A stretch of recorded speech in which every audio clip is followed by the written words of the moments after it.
Buenos días, compañeros y compañeras del curso de Historia de Colombia Contemporánea. Mi compañero Dainer Ali García y mi persona John Sebastián Montoya le vamos a presentar el trabajo denominado M19, Ideología, Desmovilización y Camino hacia la Paz. Hay que comprender a este grupo guerrillero que duró alrededor de 20 años, pero nos preguntamos cuál es la importancia del M19 en Colombia. ¿Va mucho más allá de una guerra armada?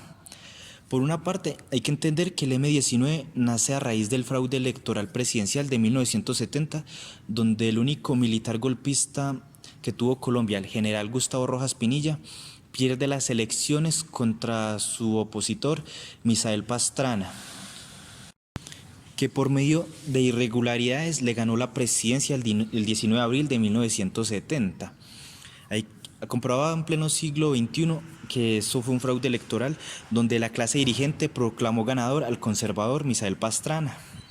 Es importante aclarar que el grupo que había formado el general Rojas Pinilla, la Alianza Nacional Popular o ANAPO, recogía una gran parte de la oposición de los dos partidos tradicionales, liberal y conservador. Y entonces parte de esta facción de los socialistas pertenecientes a la ANAPO se separan y logran formar el grupo guerrillero para cambiar la Constitución colombiana, y es así que nace el movimiento 19 de abril o M19 en honor a la fecha en la cual se robaron las elecciones de 1970. Como punto clave en los orígenes hay que entender que el M19 lo podemos catalogar como una guerrilla urbana distinta, con un objetivo político, ideológico, que haría golpes llamativos tanto de carácter simbólico y publicitario para lograr llamar la atención de la población. El M19, al igual que el ELN, fue constituido por intelectuales universitarios y profesionales que tenían un nivel cultural y económico importante, con el objetivo de instaurar una democracia acabando con la clase política corrupta. También hay que entender que también hicieron parte de este grupo cristianos con inclinaciones sociales. Bueno, señor Dainer, ¿usted qué opina? ¿Qué podemos encontrar dentro de los procesos o los inicios del M19?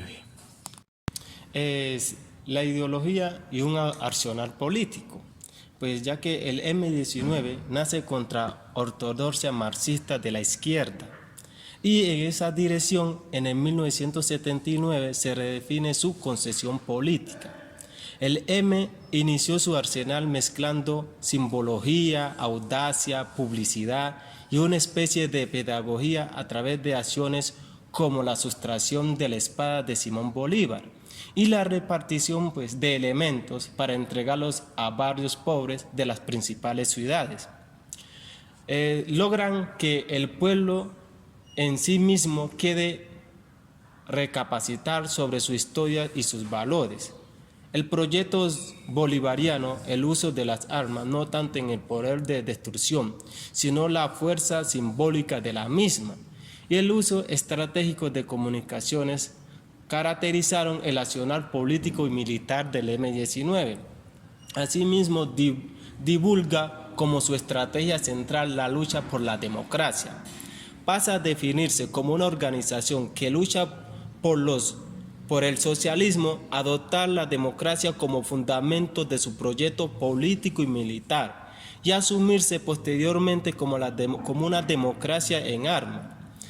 Radicaliza su discurso entre 1975 y 1978.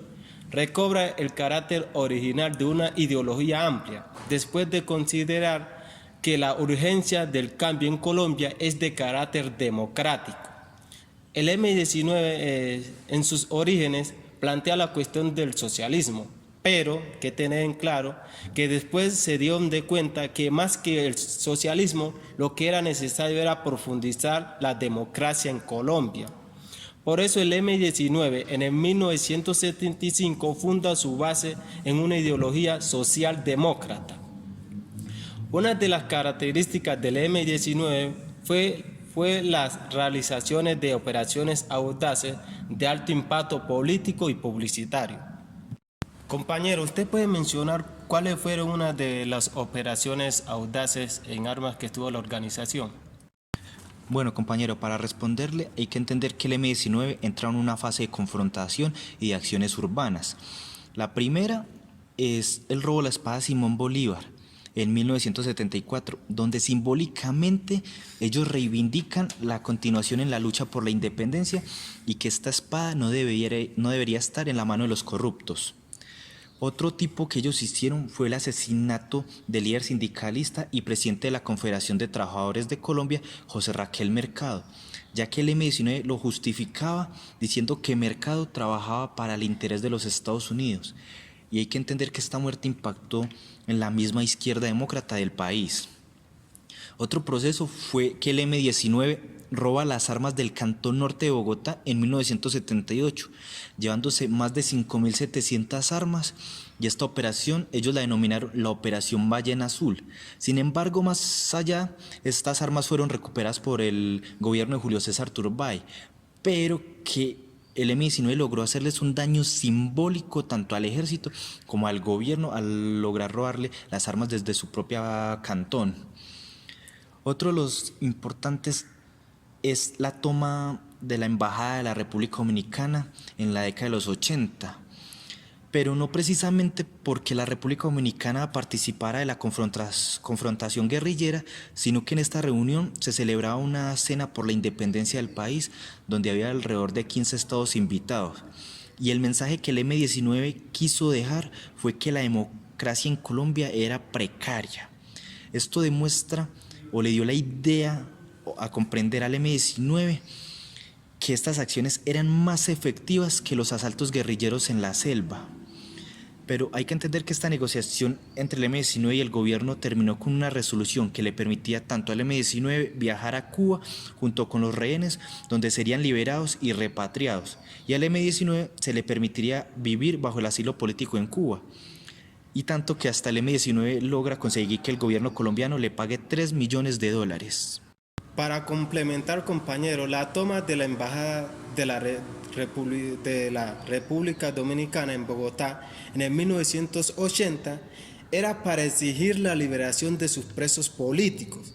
También denunciar la crisis de los derechos humanos en Colombia, donde después de una negociación que duró 60 días con el gobierno, se produce una solución discordante, con la salida de los embajadores retenidos y los militantes del M. Para seguir nutriendo este debate, colega, ¿qué lleva al M-19 a tomarse el Palacio de Justicia? Bueno, compañero, hay que entender que el gobierno de Betancur entra en negociaciones con el M-19 para cimentar el alto al fuego en los acuerdos de Corintos.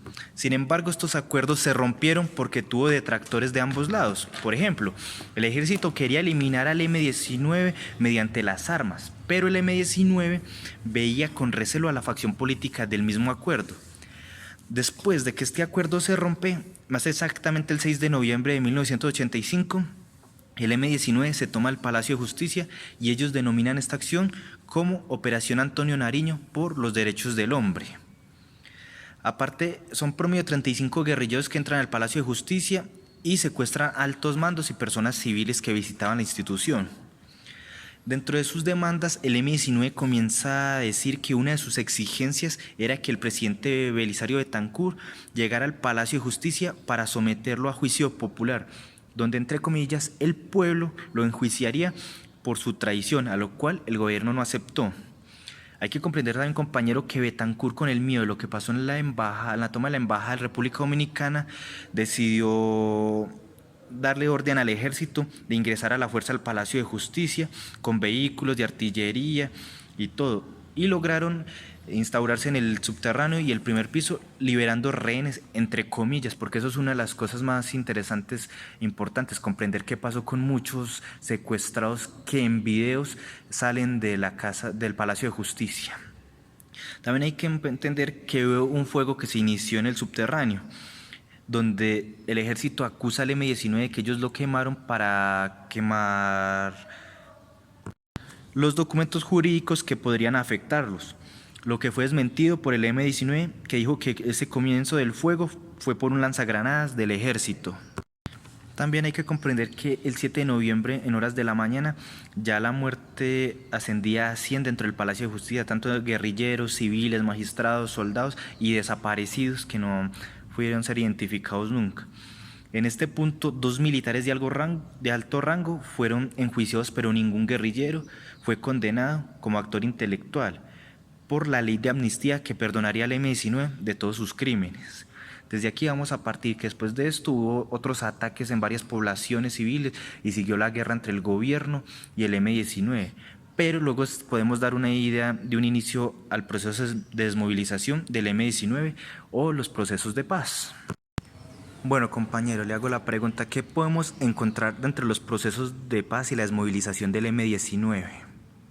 Para comprender el proceso de paz, toca que mirarlo desde el cansancio de la guerra que comenzó a vivir el país en la segunda mitad de los 80, la cual expresó una gran movilización por la vida y la paz. Una de las primeras expresiones fue el movimiento por la vida. Esta hizo su primera aparición pública el primer aniversario del exterminio del Palacio de Justicia.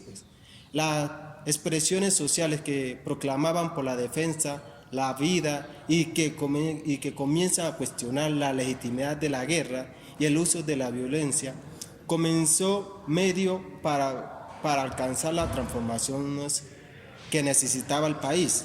En esta marcha ya se miraba que no era necesario estar en guerra para buscar una transformación del país.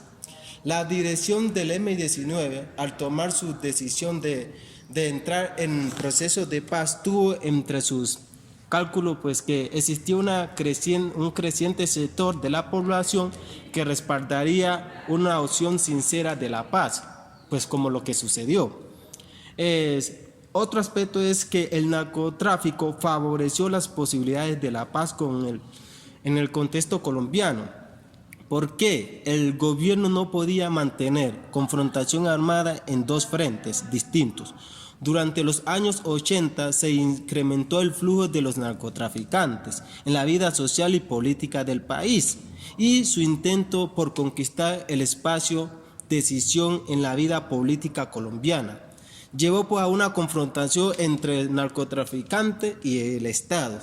Como consecuencia, el gobierno no tuvo que enfrentar dos guerras al mismo tiempo,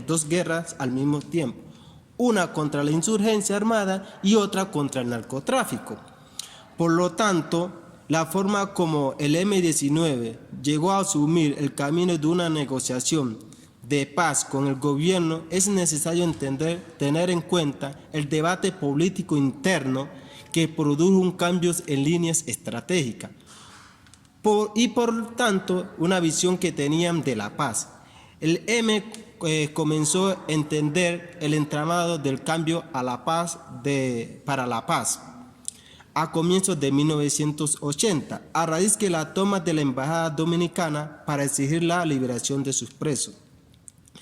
Esto fue un quiebre ideológico porque los revolucionarios latinoamericanos tenían la consigna o creían que primero era mejor vencer o morir antes que negociar.